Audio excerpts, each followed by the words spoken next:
There's my D-Gens. What's going on, guys? What's up? What's up? Nice little recovery day for Jasmy and Bitcoin. Let's get into it. But first, have a quick look around the chat, see who's here.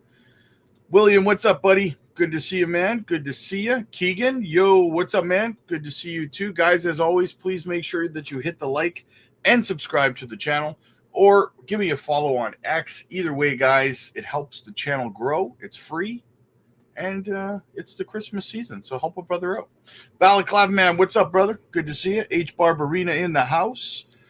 Bruno, what's good, man? Good to see you. Strange Sky, hey, Rob and Crypto Family, love you all. Absolutely. Strange Sky says Patreon's so cheap, only $17.55 for 1 month. Absolutely, guys. Definitely want to get over to the Patreon. Best deal in crypto. Yo, Lily, what's up, man? Many blessings to you, Strange Sky. Happy Jetpack. Happy Friday. Friday the 13th, guys. What crazy shenanigans are we going to get into today? Absolutely. What's up? I am Jasmy. We're all Jasmy. Jasmy's my bestie. Jasmy is just starting up. Yes, it's looking pretty good. Big Kev's in the house. What's up, buddy? Happy Friday. I'm looking up on more loading up on more XCN. Nice. That, my friend, is how babies are made. All right, let's get into the chart a little bit here. Look at this recovery on Jasmy. Got all the way back up to that 5-cent level, and we're sitting at 4 cents 727. Considering just yesterday we were as low as 4 cent 1, we're looking pretty good, guys. We're looking pretty good. Let's go over to the weekly time frame, see what's going on over there. Look at that candle's pretty much been eaten all the way back up, guys. All the way back up here. That's a bullish sign for further continuation to the upside, man. That is nice. Now, guys, I think that I feel like we're about to have a bullish breakout on Bitcoin to the upside. Over the next week or two, we're going to see another big leg up for Bitcoin, in my opinion. That's just my thoughts on it. We're primed and ready to go. We've cooled off enough, in my opinion. And we're sitting at $480 right now. Very nice. We need a break to the upside, though. We need a solid break. Let's liquidate some of those shorts between $103,000 and $105,000 and continue on up. If you have a look, check it out. Our weekly candle is officially green on this. Look how low down we came, guys, on this weekly candle. Look how low we came down, $94,000. That's why you never let emotions get the best of you in crypto, right? Because we came all the way down to 94K on the week and all the way back up to $101,500. Fantastic. Now, can we get this candle close on Sunday to close higher than this one? Let's get higher and higher weekly candle closes. Bullish continuation to the upside. Now, I wanted to show you guys an example of don't be that guy. Check this out. Look at this guy. He says, so I did a video this morning talking about more updates on Jasmy. And this guy says, does any of this crap actually raise the price of Jasmy? I assume if the volume doesn't rise, then Jasmy's price doesn't rise. Is that right? Guys, listen. I was going to go on a big rant about this kind of thing. This is a mentality that some people in crypto, this is why people don't make it in crypto, right? This is one of the prime examples of an emotional response that you could possibly have, right? This individual, and it's not to attack this individual, I'm attacking the mindset, right? And I'm using this as a learning experience for a lot of you guys. This kind of emotional outburst and response to crypto not performing when you want it to and how you want it to is why people do not succeed in crypto. This is, guys, do you see people like professional investors who make a living at this, right? Who actually become wealthy, which is what you're trying to do. If you're trying to become wealthy like these professional investors, should you not be adopting a successful investor professional mindset on top of that? Because I'll tell you right now, you don't see these multimillionaire professional investors hopping over to people's YouTube videos or over on X and whining and complaining that price isn't doing what they want it to when they want it to, right? That's not how professional investors behave. They learn, they study the projects that they're investing in, right? They invest and they wait for their investment to mature. Plain and simple, right? So you have to get away from this kind of mindset, because this kind of mindset, you will never become a multimillionaire in crypto or investing of any sort with this kind of failed mindset of temper tantrums, outbursts, and commenting in people's videos. The fact he says, does any of this crap is the detailed analysis and breakdown of what the company you're investing in is doing to progress as a company. That crap matters 100%, right? Like, the fact that you can't identify the fact that this stuff matters says you're not ready for crypto, right? Or investing of any sort. So my response to the question, or to this outburst, would be, no, sell your stuff, leave crypto. This isn't going to do anything. The price is not going to go up. Sell your stuff and leave. Sorry. That's all I can say to it, right? I'm not here to talk you out of selling your investments. I'm not here for that, right? You can bicker and complain in the comment section of videos all you want. Just leave. If you can't train your emotions and your mentality to understand that you need to be a professional and behave in a professional manner if you want to see professional results, then it's just not for you. And there's nothing wrong with that. There's nothing wrong with that. Investing in crypto is not necessarily for everybody, right? The people who are not willing to learn and evolve and grow will fall off, and they'll call crypto a scam instead of seeing the flaws inside themselves and their inability to evolve, learn, grow, and take the time to research, right? And have patience. So don't be that guy, okay? Don't be that guy. What else do we have? All right. So Watcher Guru says, U.S. Bitcoin investor sentenced to 2 years in prison for evading taxes on $4 million in gains, marking the first crypto tax evasion case. Guys, pay your taxes. It sucks. I don't like it any more than anybody else, but pay your taxes, okay? Just do it. Just pay your taxes. Don't try to avoid them. All right, what else do we got? French Rep French Hill on crypto. We need a market structure for digital assets. Financial Services Committee race to elect a new chairman is now over after weeks of speculation. Our next guest is going to be the leader of that committee, wields the most influence over banks and bank regulators. Joining us right now is Congressman French Hill. Good morning to you, Congressman. Congratulations on this new role. Want to understand, if you were just to sort of lay out top 3 priorities from your perspective, now that you're in the top spot, what are they? Well, Andrew, great to be with you and Joe. I think first we want to look back at the trouble it is to start a de novo bank or to maintain a high quality return on equity and attract capital into the commercial banking business. And also look at the dearth of companies that have gone public.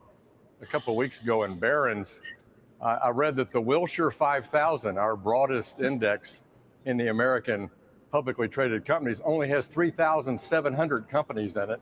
And that's because it's become so hard and so expensive to become public. Companies are staying private longer and becoming much, much larger before they decide to go public. I think that discriminates against small entrepreneurs. I think it makes it harder for families and 401k plans and union pension plans to have more investment options. So issue 1 is let's make community banking and commercial banking competitive again. by removing some of the calcification in the regulatory system that's made it so hard to be profitable, serve customers, and be safe and sound. And let's remove some of the barnacles on the ship of state when it comes to capital formation and make it easier to go public and stay public in a more affordable way to make returns for your shareholders. Where does that priority lie relative to your support, for example, for crypto? Yeah. Well, I'd say the third one, you asked for three. I wanted to stop and give you a chance to talk. But the third one is digital assets. We need a market structure for digital assets. We don't have rules of the road. Under Chairman Gensler, we had just regulation by enforcement. This is not helping America succeed, not helping technological advance, innovation for Web3, the use of blockchain, both in publicly traded companies and in financial services. So that is the top priority for us. And our majority leader, Steve Scalise, has it on his first 100 days of the House is to move a regulatory structure bill for digital assets.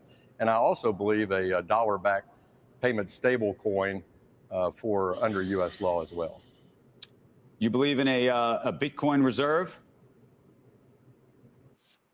You know, I don't really, I have to say I know Cynthia Loomis from Wyoming. I heard her give her speech at the Bitcoin conference in Nashville.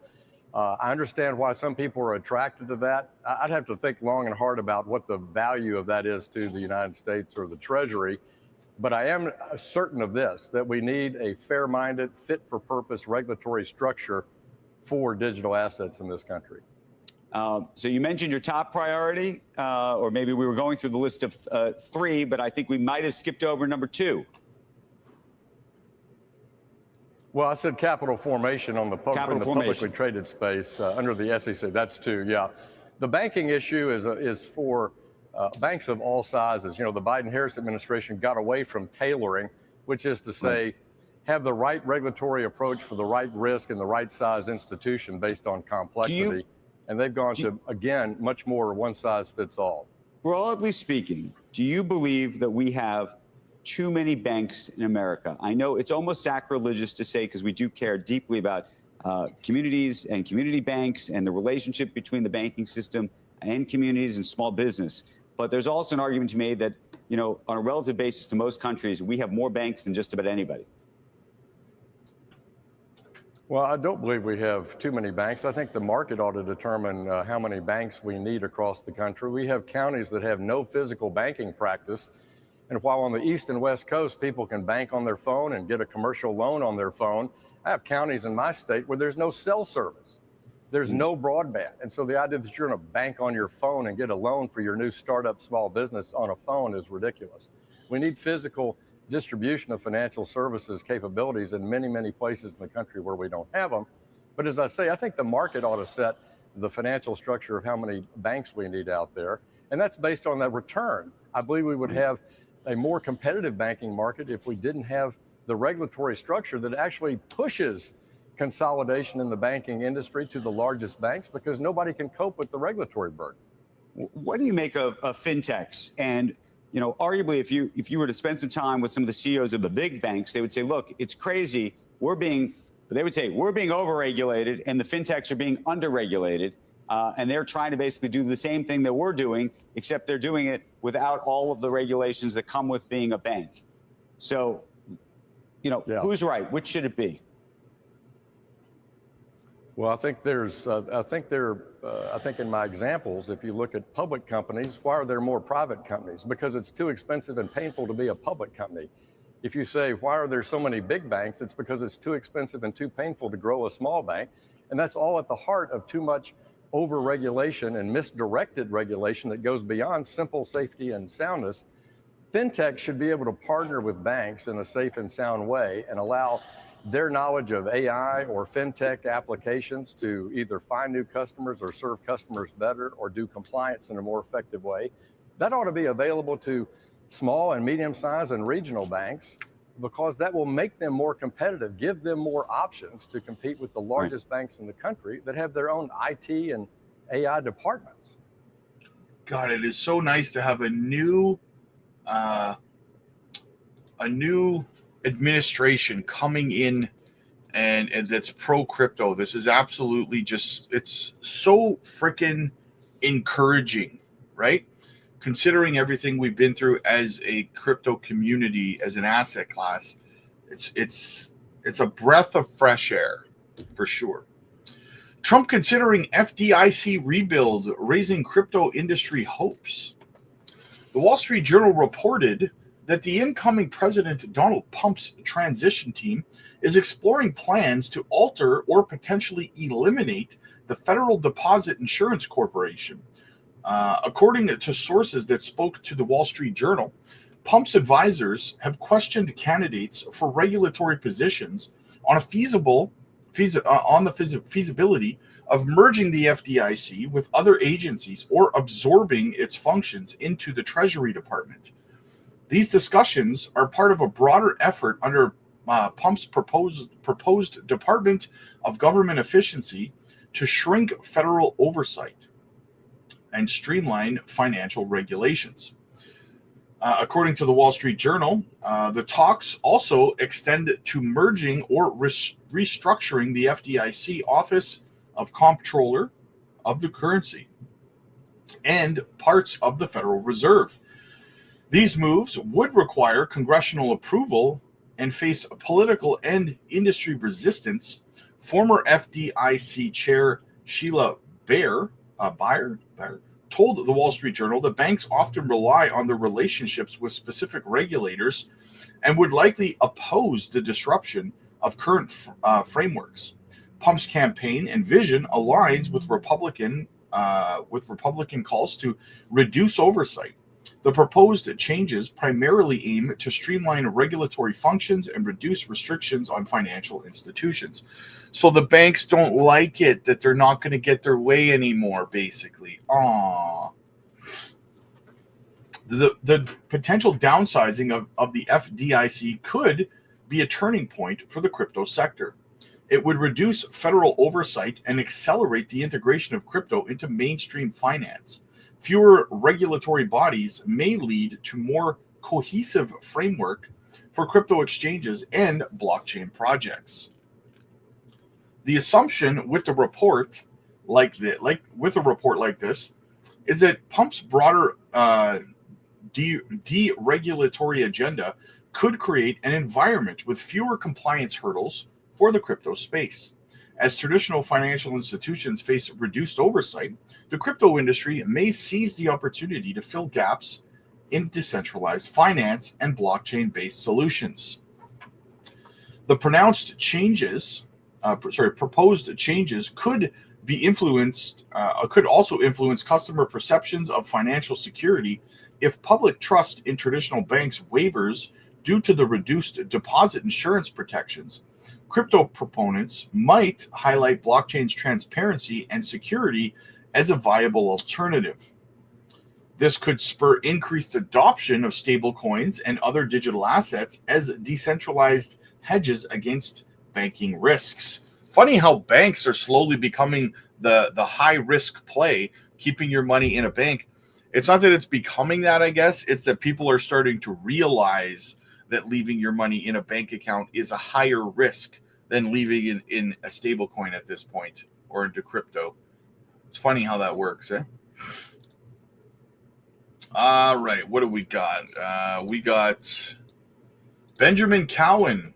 The top is much sooner than I thought it would be. So Benjamin Cowan predicting the top here. The 2021 cycle, I kind of said maybe the top was actually kind of in May. And the reason why I said that was maybe it wasn't the top of the chart, but in terms of a risk reward, you had to hold through 60 days, a negative 60% move just to get an extra 5% in November, which, you know, to me, it almost said, look, the top of the cycle was actually May, and there was like a pseudo top, which happened afterwards. But the risk reward for holding to that next top wasn't actually worth it. Right. No, I think that's a fair assumption. In fact, I mean, most charts, most indicators said that April was the top, right? I mean, if you go look at, there's actually a lot of different things you can look at for that, right? If you go look at the social interest in crypto, yes, back then, the social risk, I mean, it topped out in May, right? Exactly when you said, right? That was when retail interest peaked. and everything after that was a lower high. If you look at the Pi cycle top, right? I mean, the Pi cycle top triggered in April back then, right? So a lot of things, and even the risk metric that I use, right? If you go look at the risk metric that I use to buy and sell Bitcoin, it also topped in, early 2021. So I think you're absolutely right. I mean, I think there was sort of an anomaly there. And so you could argue that last cycle topped in April, which brings me to my next point, right? I mean, look, I think it's there's sort of right translated cycles and left translated cycles. And we've seen 3 4-year cycles so far, and all of them have been right translated, where, you have a peak at the end, or, sort of near the end of the cycle. There are left translated cycles that a lot of people have talked about, and it's possible that we're in one. Basically, a left translated cycle means that the market tops out a lot sooner than people are expecting. And I wouldn't be completely surprised if something like that were to happen, where it kind of tops out like way before people actually think it's going to. But at this point, there's a lot of the major indicators that you would look at to sort of try to identify market cycle tops. They haven't yet triggered yet. I mean, even this risk metric, not even close to the top yet, guys. Not even close. All right, what else do we have here? Check this out. Japanese MP Satoshi, fantastic name, by the way, Hamada urges the Japanese government to create a strategic Bitcoin reserve. Let's piggyback off of that into the article. Japan's lawmaker advocates for Bitcoin reserves. In a noteworthy development, a Japanese legislator has introduced a proposal for the establishment of the National Bitcoin Reserve. This initiative echoes a similar idea that gained traction in the United States months earlier, where discussions led by figures like Loomis suggested that the U.S. government should consider creating its own Bitcoin reserve. Satoshi Hamada, the lawmaker behind this proposal, aims to position Japan as a leader in cryptocurrency reserves. He argues that Japan should act swiftly to create this reserve before the U.S. moves forward with its plans. His name intriguingly parallels that of Bitcoin's synonymous creator, Satoshi Nakamoto. Countries can initiate Bitcoin reserves with relative ease, leveraging existing frameworks used for gold reserves. This could enhance national asset portfolios, especially since Bitcoin is increasingly viewed as a viable alternative to traditional assets like gold. With the growing trend in institutional investment in Bitcoin, the push for national reserves is gaining momentum, potentially reshaping how governments and corporations approach cryptocurrencies and financial strategies. Guys, very bullish for Jasmy to have Japan considering creating crypto reserves, Bitcoin reserves. It's good it just shows the adoption curve of Bitcoin and crypto in their regions. More from Benjamin Cowan. He says, you won't believe when Into the Cryptoverse predicts altcoin season will start. When does Benjamin Cowan think altcoin season will start? Bitcoin USD, do you think that there's still huge upside to go? So here's a good chart. I mean, this is the ROI of Bitcoin as measured from the low. And it always feels like every cycle's different. Even this cycle, it always feels like it's different, But then you look at the ROI of Bitcoin so far this cycle as measured from the low, and that's this purple line. It's basically right in between the last 2 cycles, right? I mean, at this point, last cycle, the ROI of Bitcoin from the low was about 10x. And 2 cycles ago, the ROI was almost 6x. And right now, we're at basically 6.5x. So we're essentially where we always are. I think the argument, though, is that if you look at all market cycles, there is some element of diminishing returns from one cycle to another. That's not a knock on Bitcoin. It's just that as the market cap grows, it takes, exponentially more and more money to continue to move the price. It's sort of just a natural progression of things. And so, with Bitcoin already being up 6x off the low, how far did it go last cycle, right? Well, last cycle, it went up about 20x from the bottom. And if you were to assume diminishing returns, then you would assume that it probably won't go up 20x this cycle. So I would say that, you know, certainly a large amount of the easy gains on Bitcoin are gone. The easy gains, of course, occur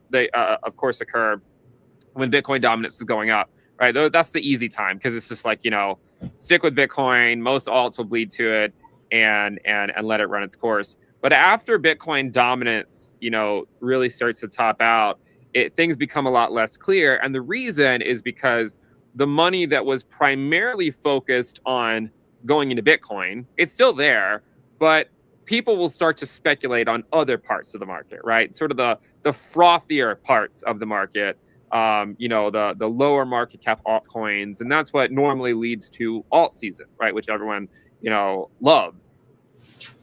Alt season coming soon, guys. Coming soon. I agree with him that most of the returns in Bitcoin have already happened. I mean, there is a long way to go for Bitcoin, but I'm talking strictly in percentages, right? I'm starting to see altcoin requests in the chat, guys. As always, there is a tab at the top of the chat that says goals. That is where you put your altcoin requests. Turbo family, guys. Turbo making waves in the crypto world. Another listing for Turbo on groovex.io.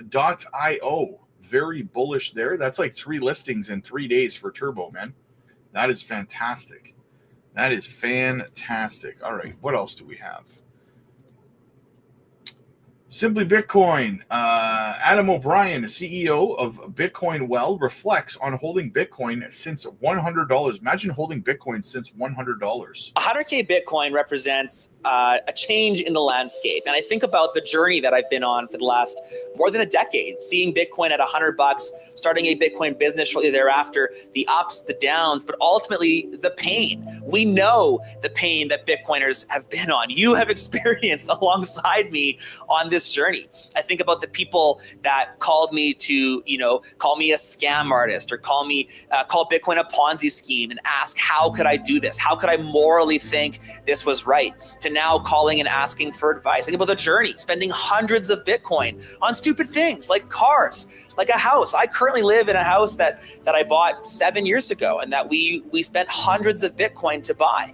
Would I make that decision again? Probably not. And that change, the shift in who I am as a man, I think can highlight in things like today, thinking about going out to buy the Cybertruck, this cool new vehicle that is desirable for where I live, but not wanting to spend the Bitcoin. Ultimately, the car that I have is fine. This change, this humility, this low time preference that we have, this is how Bitcoin has changed me as a man. And I think about the change that companies are about to undergo as they transition from a fiat standard to a Bitcoin standard.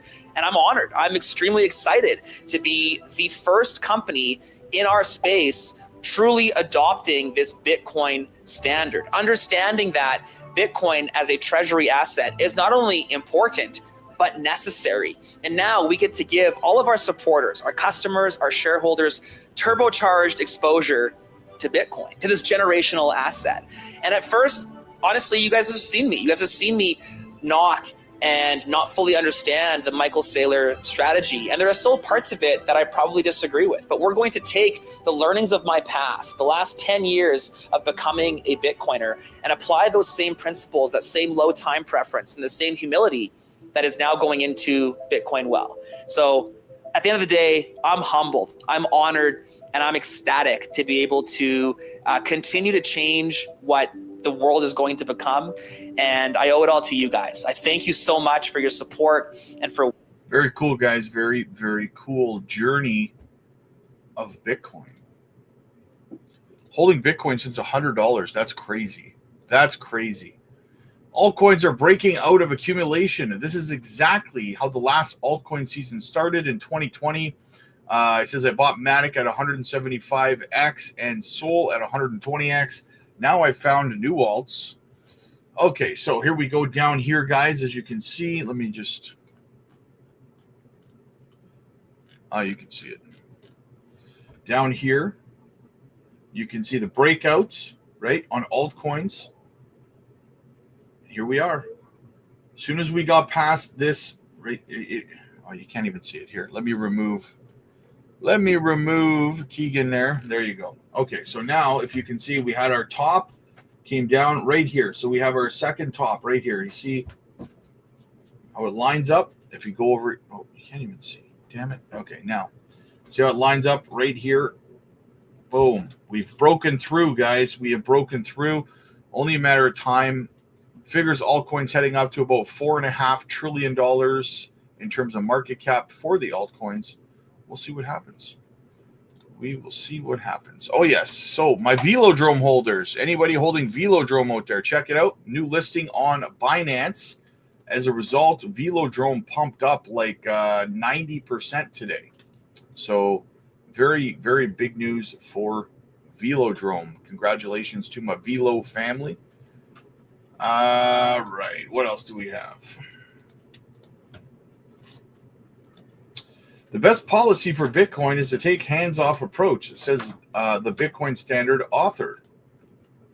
President Trump did run a pro-crypto campaign, and his promises have helped boost digital assets as Inauguration Day approaches. Joining us now, the man who wrote the Bitcoin Standard, economist Saifedean Ammous, author of the aforementioned book, also the Fiat Standard, the Gold Standard, and the Principle of Economics.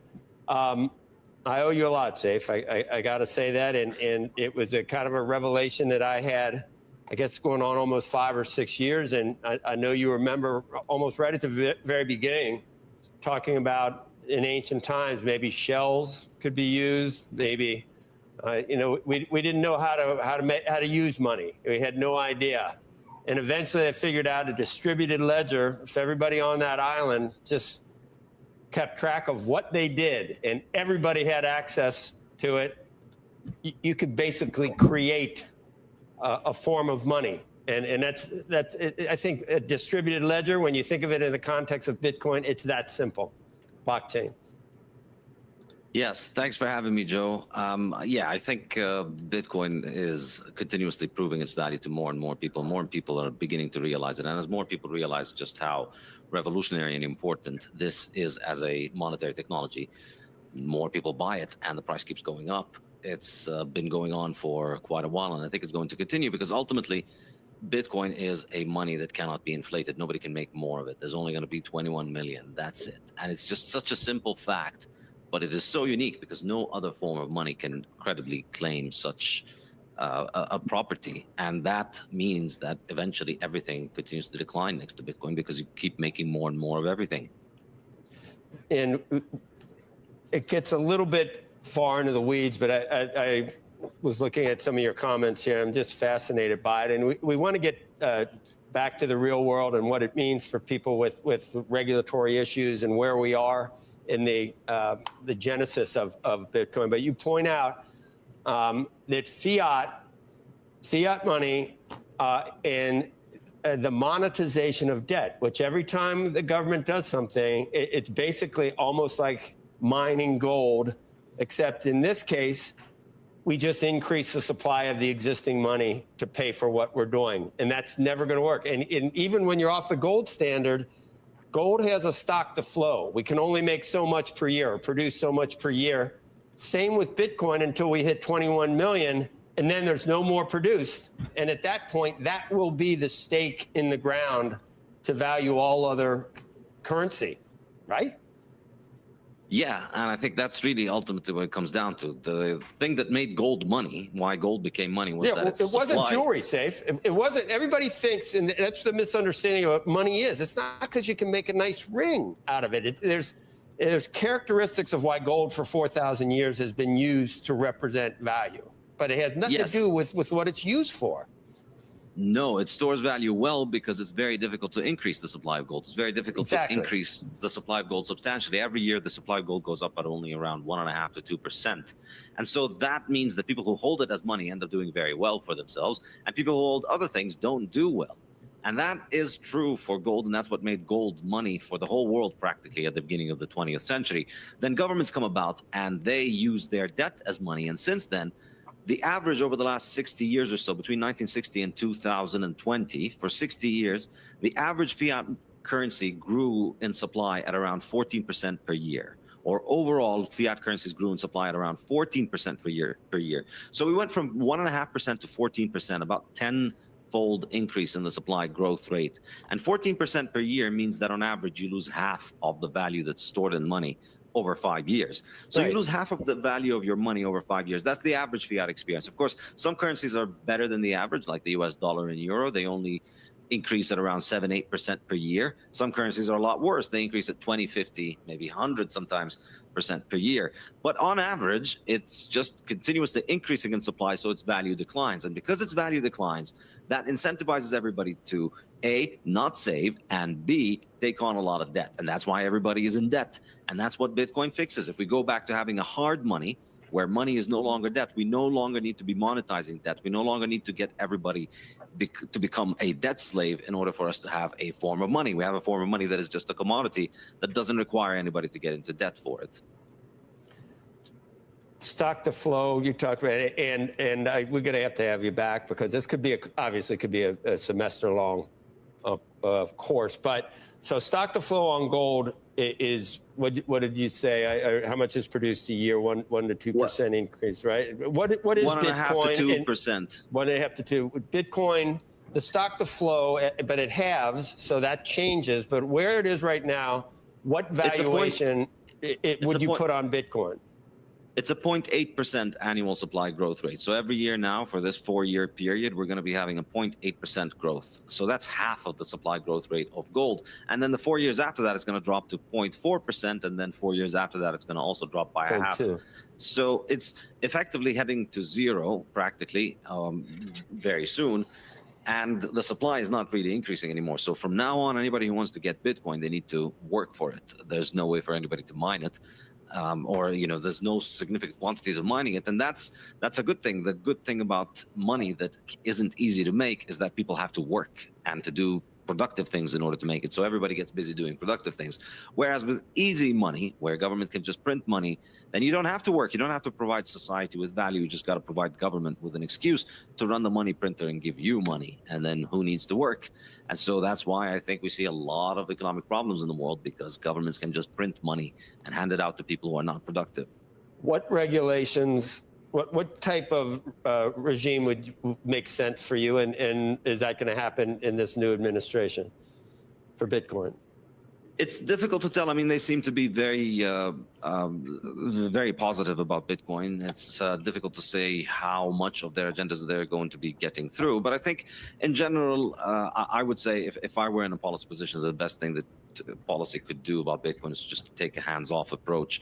Bitcoin is just software. It doesn't require the legal framework that is required for government money, because government money is inextricably linked to government institutions, and it's inextricably linked to the central bank and to government policy, and therefore it requires an entire regulatory framework. Bitcoin is not like that. Bitcoin is software, so it regulates itself because it's voluntary software that anybody can choose to run on their computer, and they can choose to edit it in any way they want, and they can choose to propose changes to the software for anybody who wants to use it. So I don't think it requires the same kind of regulatory approach that fiat money requires. And I think it's pretty much regulating itself through the power of software and algorithms. The world is starting to understand, guys. The world is starting to understand. Moving on, President Trump's economic and diplomatic decisions are purely based on vibes, not national interests. Donald Trump's economic playbook is chaos wrapped in contradiction. That's funny. That's what my wife says about me all the time. His decisions seem to thrive on unpredictability, leaving financial markets and global policymakers scrambling to make sense of them. Hedge funds, economists, and even his own advisors are left guessing at Trump's policies, oscillate between wild promises and actions that undercut them. I've not seen any promise he's made that he hasn't started to follow through on yet. So sounds like a hit piece to me. Bridgewater recently warned its clients that Trump's plans to go big in reshaping U.S. institutions, global trade, and foreign policy. Yet, they openly admitted their predictions are little more than educated guesses due to the lack of clarity around his plans. Investors are left to hedge their bets, bracing for whatever. Well, if you don't understand, I mean, pay closer attention, I suppose. One of the clearest contradictions in Trump's policies is his stance on inflation and tariffs. During his campaign, he slammed the Biden administration for soaring inflation, promising to bring it under control. But his proposed 60% tariffs on Chinese imports, see, that's the thing they don't understand. These tariffs are a negotiating tactic, right? Trump is a businessman. He says he's bringing these 60% or these 25% tariffs to the table, not as like this is a hard stop, but as what's your counter offer, right? These people, I guess, just don't seem to understand business. So I guess we'll see, but sounds like a hit piece, so we're not going to bother with the rest of it. All right, what else do we have? Microsoft indicates interest in adding other cryptocurrencies to asset reserve. Despite the board rejecting to add Bitcoin to its reserves this week, other altcoins are being considered. Microsoft CFO Amy Hood, the board has already and will continue to evaluate digital assets for the reserve. Which digital assets do you believe Microsoft should add to the reserves? So, in a funny twist that's going to be really upsetting to Bitcoin maxis, is that while Microsoft has rejected putting Bitcoin on their balance sheets, they are actually in the process of weighing which altcoins they should put on their balance sheets instead of Bitcoin. A lot of Bitcoin maxis are not happy about that one. I tells you what. All right, so what do we got? Let's get back over to the Bitcoin chart. We're sitting at well over $100,000 right now. You'd love to see that. All right, $101,444. Let's get into the chat, see what everybody's talking about. KK, what's up, man? It's been a minute, my friend. Holy smokes. Balaclava man, hey Rob, what will the price of Jasmy be in 2025? You messing with me, man? Yeah, you are. XCN market cap price, the previous run is crazy high. 100x would be something similar this time around. No. The market cap of XCN was not crazy high. It was like $3.5 billion. It was very, very low. I don't know what you're comparing it to, but yeah. And getting back there would be very, very simple. I've run these numbers 100 times on the channel, right? Because they never diluted heavily the supply and circulation. Getting back to a $3.5 billion market cap, honestly, is extremely conservative for where it can go. Let's go, Jasmy gang. We're getting momentum. Absolutely, man. Mary, what's up? How are you, dear? Good to see you. Jetpack, you will own nothing and you will be happy, meaning assets belong to trusts. Tax evasion is illegal. Tax avoidance is not. Matari, what's up, brother? Man, it's been a minute. Good to see you, bro. Good to see you. Bruno, thanks for arranging a one-on-one for me, Rob, on the Patreon. Hey, no problem, Bruno. I got you covered, brother. Guys, if you want to schedule a one-on-one coaching session with me, get over to the Patreon. The link is in the chat. It's in the pinned comments. It's in the description. We're there to help you create your exit strategies, create your profit-taking plans, and so much more. Funky, what's up, buddy? Strange Sky, dominant diamond hands equals profit. Funky, I picked up some XDC over the Tether news. Looking forward to the fall of Tether. Nice. Can you look at Swift? Yes, like I said, there is an altcoin request tab at the top of the chat. Hey, Rob, good afternoon from London. Jose, what's up, buddy? Good to see you, man. Good to see you. Micro Dips, XCN all the way, baby. They call Bitcoin a scam, but it's the only true fair value asset, not just monetarily, but from discrimination. Not yes. Yeah, no kidding. No kidding, brother.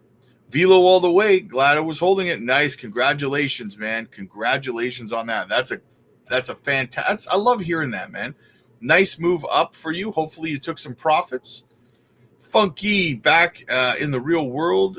He's so out of touch. Jetpack, everything else will decline because you keep making more and more of it. Everything. Yes, Bitcoin, 100%. Jovan, what's up, man? Good to see you, brother. KK, jam-packed information today. Absolutely. We only do it one way, baby. We only do it one way. Del Boy, you think things are good now? Wait till January. 100%. I love that attitude, brother. I love that attitude, man. Absolutely. Lily says TA on Turbo. Yes. Okay. Let's go have a look over at Turbo for you. Let me pull up a Turbo chart. Just give me a moment.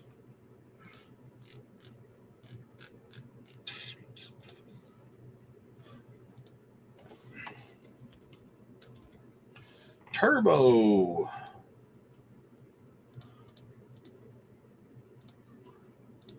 Let's check it out over on KuCoin. There's not a whole bunch of on KuCoin. So instead, let's check it out over here.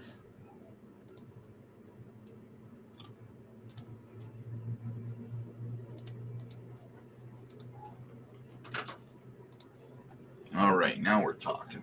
Let's go over to the daily time frame. Turbo continues to make its way to the upside here, huh? Look at that. Consistently continuing to the upside.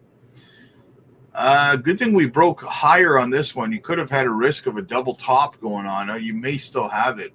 You may still have a little bit of a double top, but I don't think it's going to play out, to be honest with you. But yeah, I mean, Turbo's looking pretty good to me. It's continuing to put in these higher lows, right? That's what you want to see on the daily time frame. If we go down to the smaller time frames, 4 hour, it is kind of showing a bit of a double top. You may have a little bit of some downward pressure on Turbo coming up. It might find yourself a good DCA opportunity. It's at a penny right now. We may see it drop back down below a penny. Because, yeah, it's looking pretty double toppy on both on the 4 hour and on the you kind of have it on the daily as well, right? I mean, so it seems kind of toppy to me. Yeah, it seems like Turbo's going to have a little bit of a correction, possibly. You've also got it. You've also got it. Damn, this thing's so small. That's what she said. You've kind of got this channel that it's kind of respecting, right?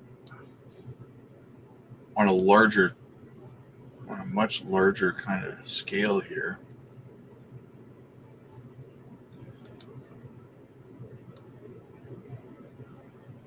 Yeah. I mean, you broke above it there, but if you're down here, you've even got it here, right? So, I mean, yeah, you've got multiple touches on this, right? So I think you're going to see a break to the downside on this, to be honest with you. We're ping-ponging inside of here. You've got multiple touches on the bottom. We've got 4 touches on the bottom.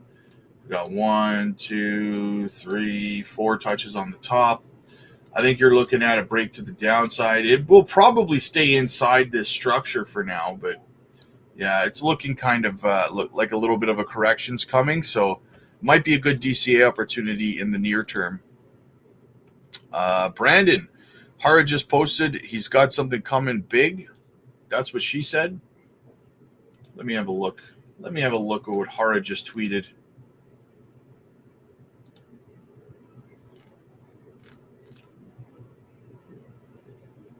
If you're talking about the announcement, he hasn't tweeted anything today.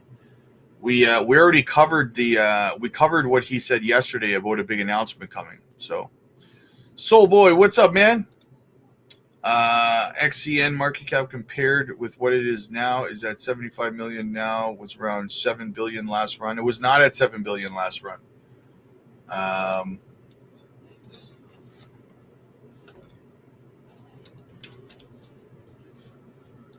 XCN's market cap. Let me have a look.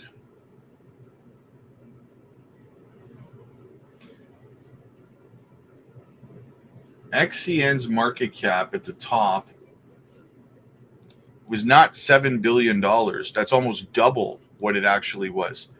Its market cap was at the top right around 3.4 billion dollars was the peak market cap of XCN. It was not $7 billion. So Nick, what's up, buddy? Hey, Rob, I tried to DM you on Patreon, but not sure where it is texting you to DM you directly. Let me check. I don't think I have any. I don't have any messages I haven't opened on Patreon. Oh, wait. What's your handle over there? What's your handle on the Patreon? No problem, Lily. Anytime, dear. KASPA will go high soon. Hope. Yes, KASPA will definitely have a good run. Definitely.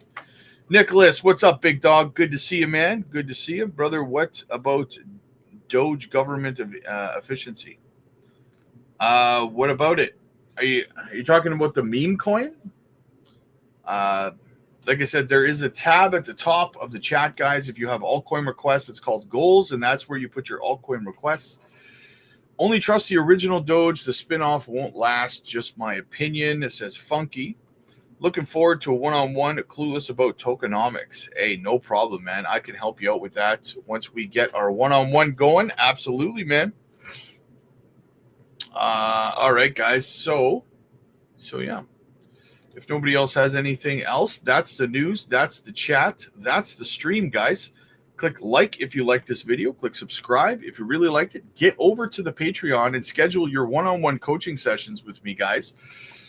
Spots are filling up very, very fast. Oh, hang on. I got a question here. What's your thoughts on KASPA's first pump? How high? I think KASPA's going to run up to about 30 to 40 cents and consolidate around there for its next leg up. Personally, that's what I'm thinking. So schedule your one-on-one coaching sessions with me, guys, over on the Patreon. We can help you design an exit strategy, a profit-taking plan. If you don't, guys, if you've never been through an altcoin season before, you are crazy thinking that you're just going to wing it. You're absolutely crazy, right? Get over to the Patreon, book your one-on-one. Let's build you an exit strategy before it's too late, before things start going parabolic. You can also join us for our, what I do, guys, is I open up a window of opportunity over on the Patreon every day, every evening. We have a group video call, right? Where everyone gets to ask their questions in real time. Everyone gets to communicate and be heard. It's very, very productive. You learn a lot. We have a lot of good laughs too. It's a fantastic time, guys. You're able to learn from not only my experiences in crypto over the years in real time, but from everybody else's as a community as well. We have everyone from seasoned veterans to beginners over there. So come and add your voice to ours, guys. Join the community, join the conversation. My friend, you're asking for altcoins, but you're not using the tab at the top for altcoin requests. So that's what it's for. It's called goals. So yeah, so get over to the Patreon, guys. Join our group video calls. Schedule your one-on-one coaching sessions and more. Hangman, what's up, buddy? Jasmy's trying super extremely hard to break into the 5 cent mark. Yes, it is. It keeps hitting it. It keeps hitting it. Have you heard of Alchemy Pay? Yes, I have. I'm neutral bullish on Alchemy Pay. Neutral bullish. It's exactly like here. Okay. So yeah, I don't have any DM from you, brother, over on the Patreon. I'll send you a DM over there. So yeah. All right, guys, again, click like if you like this video. Click subscribe. If you really liked it, jump on over to the Patreon. I will see you guys over there. And I'll be back tonight at 8 p.m. Central for tonight's live stream. Peace.